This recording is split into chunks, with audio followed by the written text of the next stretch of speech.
প্রিয় শিক্ষার্থীরা, আমি তোমাদেরকে কথা দিয়েছিলাম আমি তোমাদের কৃষি শিক্ষার প্রতিটা অধ্যায় খুব ভালো করে শেষ করার চেষ্টা করব।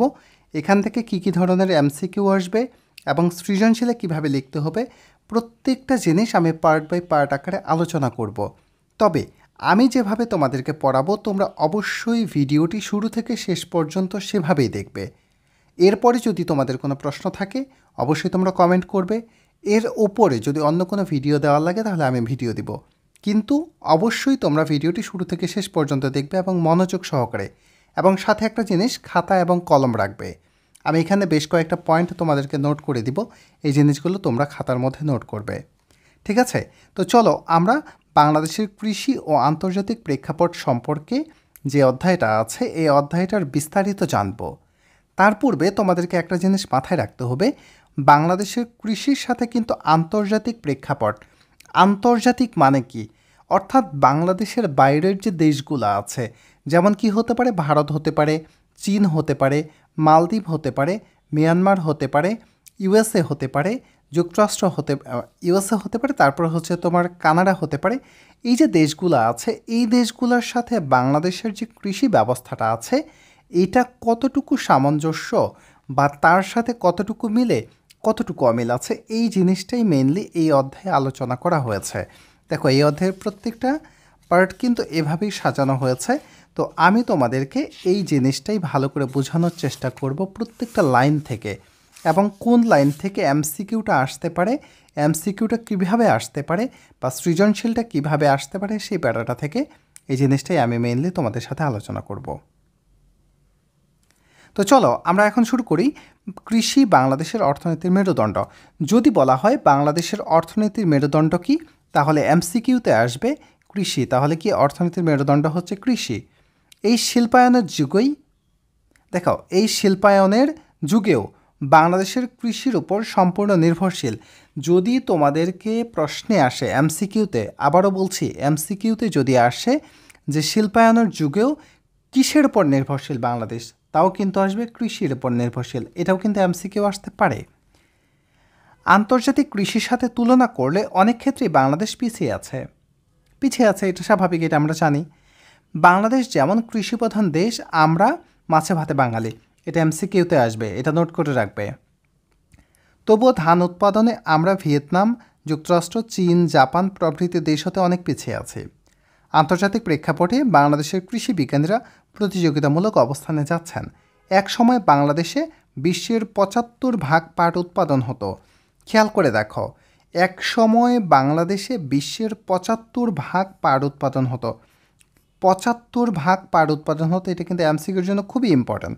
এই লাইনটা যদি তোমাদেরকে একটা আমি বুঝাই, তাহলে বিশ্বের যত পাট উৎপাদন হতো, মনে করো যে বিশ্বের যদি ১০০ কেজি পাট উৎপাদন হতো, এর মধ্যে ৭৫ কেজি পাট বাংলাদেশ থেকেই উৎপাদন হতো। বাকি ২৫ কেজি যে পাট আছে বা ২৫% যে পাট আছে, এইটা অন্যান্য দেশ সবাই মিলে উৎপাদন করত। তার মানে বাংলাদেশে এই পরিমাণ পাট উৎপাদন হতো এক সময়ে।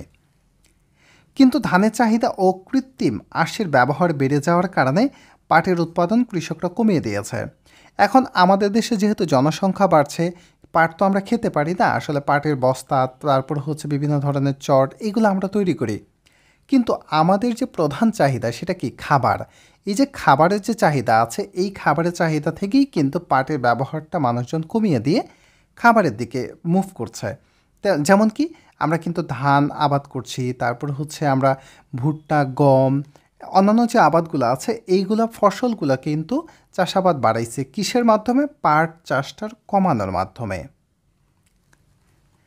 তবুও জাতীয় আয় বৃদ্ধিতে পাট বেশি অবদান রাখছে। জাতীয় আয় বৃদ্ধিতে পাটের অবদানটা কি বেশি? যদি বলা হয় যে জাতীয় আয় বৃদ্ধিতে কোন পণ্যটার অবদান সবচেয়ে বেশি, তাহলে কিন্তু তোমাদেরকে এমসিকিউতে পাট দাগানো হবে। যদি ধান থাকে, পাট থাকে, গম থাকে, ভুট্টা থাকে, তাহলে অবশ্যই পাটের অবদানটা বেশি। পাট ও পাটজাত দ্রব্য রপ্তানি করে বাংলাদেশে উল্লেখযোগ্য পরিমাণে বৈদেশিক মুদ্রা আয় করছে। যদি বলা হয় কোন পণ্য হচ্ছে বিদেশে রপ্তানি করে বেশি মুদ্রা আয় করা হয়? পাট। ঠিক আছে, এই জিনিসটা আমরা এরপরে যে পার্টটা আছে এই পার্টটাতে আমরা যাব। এই পার্টটা কি? কৃষিতে বিজ্ঞানীদের অবদান। এই জিনিসটা ভালো করে মাথায় রাখবে। কৃষিতে বিজ্ঞানীদের অবদান, অর্থাৎ আমাদের যে কৃষি বিজ্ঞানীরা আছে বা বিভিন্ন বিজ্ঞানী যারা আছে, টেকনিক্যাল প্রযুক্তি থেকে শুরু করে যে কোনো বিজ্ঞানী, তারা আমাদের কৃষি খাতে কী কী ধরনের অবদান রাখছে এই পার্টে কিন্তু তোমাদের এই জিনিসটা আলোচনা করা হয়েছে। তো আমরা চলো দেখি। কৃষিতে বিজ্ঞানীদের অবদান অনেক। বিজ্ঞানীরা দীর্ঘকাল পর্যবেক্ষণ ও বিশ্লেষণের মাধ্যমে প্রতিনিয়ত নতুন নতুন বিষয়ে কৃষির সাথে যুক্ত করে কৃষি কর্মকাণ্ডকে আধুনিকায়ন করছেন। কৃষি বিশ্ববিদ্যালয়ের শিক্ষক ও কৃষি গবেষণা প্রতিষ্ঠানের গবেষকরা যেমন বিজ্ঞানী হতে পারেন, তেমনি কৃষকরা বিজ্ঞানী হতে পারেন। এটা খুবই গুরুত্বপূর্ণ একটা কথা বলেছে। খেয়াল করে দেখো, যারা কৃষি বিশ্ববিদ্যালয়ের শিক্ষক তাদেরকেও যদি বিজ্ঞানী বলা যায়, তারা যারা গবেষণা করবে তারাই তো বিজ্ঞানী, তাই না?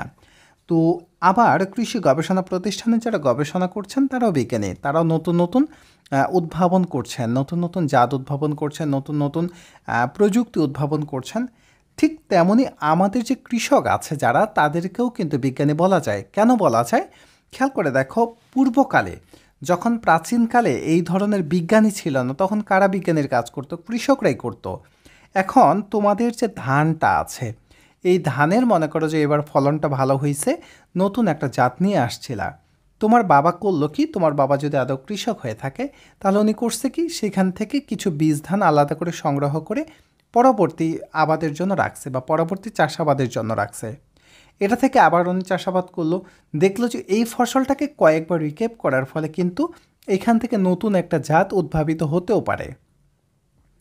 যখন এখান থেকে নতুন একটা জাত উদ্ভাবিত হবে, এই যে জাতটা আছে, এই জাতটা কিন্তু এলাকার বেশ কয়েকজন নেবে, এভাবে কিন্তু দেশের মধ্যে ছড়ায় যাবে। এই ছড়ানোটার মাধ্যমে কিন্তু উনি কিন্তু একটা আবিষ্কারের যে চিন্তাধারা আছে, এই চিন্তাধারা থেকে কিন্তু তাকেও বিজ্ঞানী বলা যাবে। ঠিক আছে, তো আমরা সেই দিকে না যাই। কৃষি বিশ্ববিদ্যালয়ের শিক্ষক ও কৃষি গবেষণা প্রতিষ্ঠানের গবেষকরা জলবায়ু, পরিবেশ, মাটি, পানি, উৎপাদন পদ্ধতি এসব বিবেচনায় এনে উচ্চতর গবেষণা করছেন। তাদের নিরলস গবেষণার ফলে কৃষিতে যুক্ত হচ্ছে নতুন নতুন প্রযুক্তি। বাংলাদেশের কৃষি সমস্যাগুলো দৃষ্টিগোচরে আনা জরুরি। এই সমস্যাগুলো হচ্ছে, দেখো এখানে বেশ কয়েকটা সমস্যা দেওয়া আছে। সমস্যাগুলো কি কি? একটা হচ্ছে পুষ্টি সমস্যা, সার ব্যবস্থাপনা সমস্যা, বন্যা ও খরা সমস্যা, লবণাক্ততা সমস্যা। এই কয়েকটা সমস্যা হচ্ছে প্রধান। যদি তোমাদের খ নাম্বারের প্রশ্নে আসে যে বাংলাদেশের কৃষির প্রধান সমস্যাগুলো কি কি, তাহলে এই জিনিসটা তোমাদেরকে আলোচনা করতে হবে। আবারও বলছি, যদি খ নাম্বার অথবা গ নাম্বারে দেওয়া থাকে যে তোমাদের বিশেষ করে বাংলাদেশের কৃষির যে সমস্যাগুলো কি কি সেগুলো আলোচনা করো, তাহলে তোমরা এই পয়েন্ট কয়েকটা আলোচনা করবে। কি কি? পুষ্টি সমস্যা, সার ব্যবস্থাপনা সমস্যা, বন্যা ও খরা সমস্যা, লবণাক্ততা সমস্যা। এখন তুমি চাইলে এই জিনিসটাকে বিশ্লেষণ করেও লিখতে পারো, আবার তুমি চাইলে এই জিনিসটাকে এই কয়েকটা পয়েন্টের সাথে আলোচনা করতে পারো। তো আমরা চলো পরের পার্টটাতে যাই। উপযুক্ত সমস্যাবলীর সমাধানে বিজ্ঞানীরা যথেষ্ট অবদান রেখে চলছেন।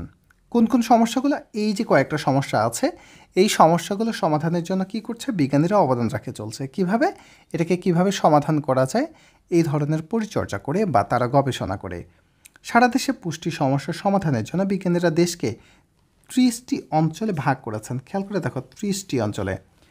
সারা দেশে পুষ্টি সমস্যা সমাধানে, পুষ্টি সমস্যা কি? আমরা যে পুষ্টিহীনতায় ভুগি, এই ধরনের সমস্যাটাকে বিজ্ঞানীরা কি করছেন? গবেষণা করে 30টা অঞ্চলে ভাগ করছে। এটা কিন্তু এমসিকিউতে আসবেই, এটা মোস্ট ইম্পর্ট্যান্ট। কয়টা অঞ্চলে ভাগ করছে? 30টা অঞ্চলে। কোনো অঞ্চলের মাটি কীরূপ, এসব বিষয়ে উদ্ভাবন কৃষি বিজ্ঞানীদের একটি গুরুত্বপূর্ণ অবদান। কোন অঞ্চলের? এখন মনে করো সারা দেশে 8টা বিভাগ আছে, 8টা বিভাগের 64টা জেলা আছে। 64 জেলার মাটির ধরন কিন্তু 64 রকমের। এই জন্য তারা 64 ধরনের মাটিকে গবেষণা করে কোন এলাকায় কী ধরনের ফসল উৎপাদন করা যাবে সেই জিনিসটাকে তারা গবেষণা করছেন। এসব অঞ্চলের মাটির ধরন বিবেচনা করে ফসল ফলানোর জন্য কোন ফসলে কী মাত্রায় সার প্রয়োগ করা হবে সে বিষয়ে কৃষককে নির্দেশনা দেওয়া হয়। এখন তোমার অঞ্চলের মাটি কী ধরনের, সেই মাটিটা পরীক্ষা করে কৃষককে কী কী বিষয়ের ওপর সার প্রয়োগ করতে হবে সেই জিনিসটাই কিন্তু পরামর্শ দিয়ে থাকেন কৃষি বিজ্ঞানীরা। তা বিবেচনা করে পরবর্তী ফসলের জন্য সারের মাত্রা নির্ধারণ করা হয়। কেননা কোনো কোনো সার নিঃশেষ হয়ে যায় না, কোনো কোনো সার নিঃশেষ হয়ে যায় না, এই কথাটা অনেকেই বুঝবে না, এটা একটু বুঝায় বলি যে আসলে আমরা যখন সার প্রয়োগ করি এই সারটা আসলে কোনোটাই মাটির গুণাগুণ দেওয়ার সাথে সাথেই গুণাগুণটা নষ্ট হয়ে যায়, আবার কোনোটার গুণাগুণটা দীর্ঘ সময় পর্যন্ত থাকে। তাহলে তুমি যদি অতিরিক্ত মাত্রায় এই সারটা প্রয়োগ করো তাহলে কিন্তু এই সারের যে কার্যক্ষমতা এটা কিন্তু অনেক দিন পর্যন্ত থাকবে। তাহলে ওই ফসলটা উৎপাদনের জন্য ওই সারটা সেই সময় কম দিলেও চলবে। বন্যা, খরা, লবণাক্ততা বাংলাদেশের প্রধান কৃষি সমস্যা। যদি বলা হয় বাংলাদেশের প্রধান কৃষি সমস্যা কোনগুলো, এটা কিন্তু বহুপদী প্রশ্নে আসবে যে নিচের কোনটি প্রধান কৃষি সমস্যা। 1 বন্যা, 2 খরা, 3 লবণাক্ততা, আবার কি দিবে 1 2 3, তিনটায় উত্তর দেওয়া থাকবে, তখন কি তিনটায় দাগাইতে হবে। এই সমস্যা দূরীকরণের জন্য বিজ্ঞানীরা বেশ অগ্রসর হয়েছেন, যেমন কি বন্যা শেষে ধান চাষের জন্য বিলম্ব জাত হিসেবে ধান গবেষণা ইনস্টিটিউট কিরণ ও দিশারি নামে 2টি ধানের জাত উদ্ভাবন করেছেন। এখানে খুবই ইম্পর্ট্যান্ট কি ধান গবেষণা ইনস্টিটিউট কি করছে, 2টা ধানের জাত উদ্ভাবন করছে কিসের জন্য, বন্যার জন্য। কি কি, কিরণ এবং হচ্ছে দিশারি, এটা মাথায় রাখবে। কিরণ এবং দিশারি নামে কি করছে ধান গবেষণা ইনস্টিটিউট, 2টা জাত উদ্ভাবন করছে কিসের জন্য, বন্যার শেষে যে আমাদের যে বন্যা হয় বন্যার শেষে যে চাষাবাদের জন্য 2টা উন্নত জাতের ধান উদ্ভাবন করছে। এরপরে সম্প্রতি বন্যা কবলিত এলাকার জন্য, সম্প্রতি দেখো বন্যা কবলিত যে এলাকায় বেশি বেশি বন্যা হয় সেই এলাকাগুলোর জন্য বৃধান 51 এবং বৃধান 52 নামে আরও 2টি ধানের জাত উদ্ভাবন করেছে কে, ধান গবেষণা ইনস্টিটিউট। তারা বন্যা কবলিত যে এলাকাগুলোতে বন্যা, যেমন ময়মনসিংহ, কিশোরগঞ্জ, তারপর হচ্ছে সুনামগঞ্জ, সিলেট, এই জায়গাগুলোতে কি বেশিরভাগ বন্যা কবলিত অঞ্চল, এই জায়গাগুলোর জন্য বৃধান 51 এবং বৃধান 52 নামে 2টি ধানের জাত উদ্ভাবন করেছে। এই 2 জাতের ধান পানির নিচে 10 থেকে 15 দিন টিকে থাকতে পারে। যদি বলা হয় নিচের কোন ধানটি পানির নিচে 10 থেকে 15 দিন টিকে থাকতে পারে, যদি হয় কিরণ, দিশারি, 51, বৃধান 51, বৃধান 53 হয়, তাহলে কি বৃধান 51টাই কিন্তু অ্যান্সার হবে। ঠিক আছে, প্রশ্নগুলো এইভাবেই আসবে। তারপর কৃষিতে এর একটি গুরুত্বপূর্ণ অবদান, এটা অবদান আসলেই অবদান করছে। বন্যা যেমন কৃষকদের একটি বড় সমস্যা, খরা ও লবণাক্ততাও আরও বড় সমস্যা। আমি কি বলছিলাম, বন্যা, খরা, লবণাক্ততা 3টা হচ্ছে প্রধান সমস্যা, এটা মাথায় রাখবে। তাহলে কি বন্যার ক্ষেত্রে কি পাইছি, 4টা জাত পাইছি। একটা হচ্ছে কিরণ এবং দিশারি, এই জাতটা কি করে, এটা বন্যা পরবর্তী সময় লাগানো হয়।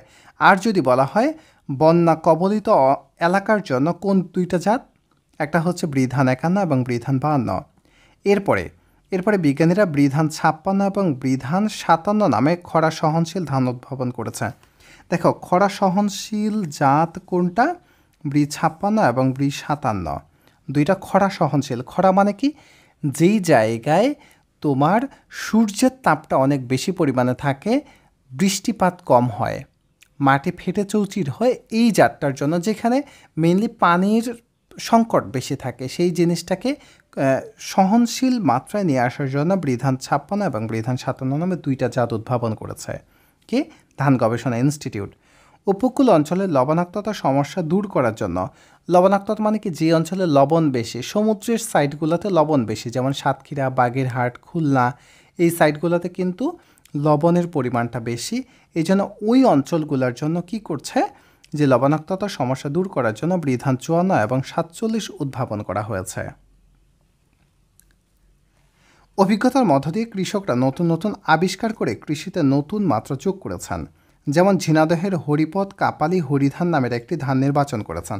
এই যে বলছিলাম যে একজন কৃষকও বিজ্ঞানী হতে পারে, দেখো এই যে ঝিনাইদহের একজন ব্যক্তি নাম হচ্ছে হরিপদ কাপালি, এই হরিপদ কাপালি করছে কি, হরিধান নামের একটি ধান নির্বাচন করছে। ওই যে যেভাবে বললাম যে কি করছে, প্রথমে একটা নতুন জাত পাইছে বা নতুন একটা ধান নিচ্ছে, এই ধানটাকে বেশ কয়েকবার উনি পরীক্ষা নিরীক্ষা করার পরে নতুন এটা থেকে একটা জাত উদ্ভাবন হয়েছে, এবং এই জাতটা সারা দেশেই কি করা হয়েছে, রপ্তানি করা হয়েছে বা সাপ্লাই দেওয়া হয়েছে।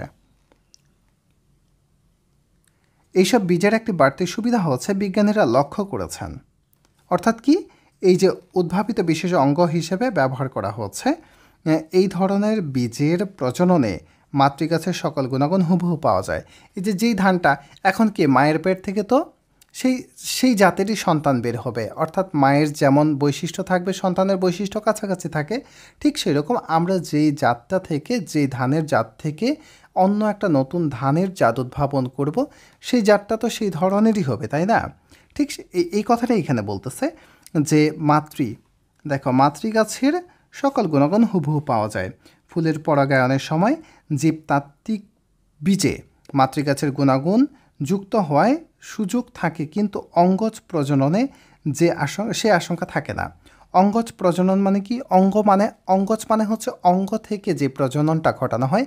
যেমন কি আমরা একটা আমের ডাল যদি কেটে রোপণ করি, এই ডালটা থেকে যদি নতুন কোনো ধরনের গাছ হয়, তাহলে কি সেটাকে বলছে অঙ্গজ প্রজনন। যেমন কি আমরা এই যে বিশেষ করে গোলাপ গাছের ডালটাকে কেটে কী করে মাটিতে রাখলেও কিন্তু এইখান থেকে হয়, হাসনা হেনার ডালগুলোকে কাটলে হয়, এটাকে বলছে অঙ্গজ প্রজনন। কৃষকরা যেমন কলা, আম, লিচু, কমলা, গোলাপ ইত্যাদি উৎপাদনের অঙ্গজ প্রজনন ব্যবহার করে থাকেন। যেটাকে আমরা বলছি এই যে কলার যে গুঁড়িটা আছে, এখান থেকেও কিন্তু অঙ্গজ প্রজননের মাধ্যমে নতুন চারা উৎপাদন করা সম্ভব। ফসলের বীজ ও নতুন নতুন জাত উন্নয়ন, বীজ সংরক্ষণ, রোগ বালাইয়ের কারণ শনাক্তকরণ, ফসলের পুষ্টিমান বাড়ানো, এ সকল কাজে কৃষি বিজ্ঞানীরা করে থাকেন।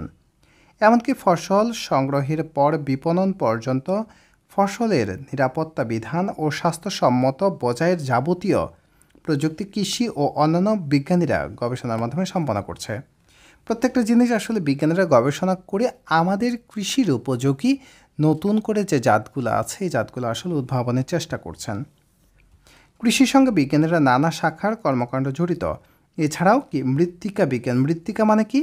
মাটি নিয়ে যেটাকে আলোচনা করা হয়, কৌলি তত্ত্ব ও উদ্ভিদ প্রজনন, যেটাকে আমরা ওই যে মশলা বিষয়ক যে বিজ্ঞানটা আছে এটাকে বলছে।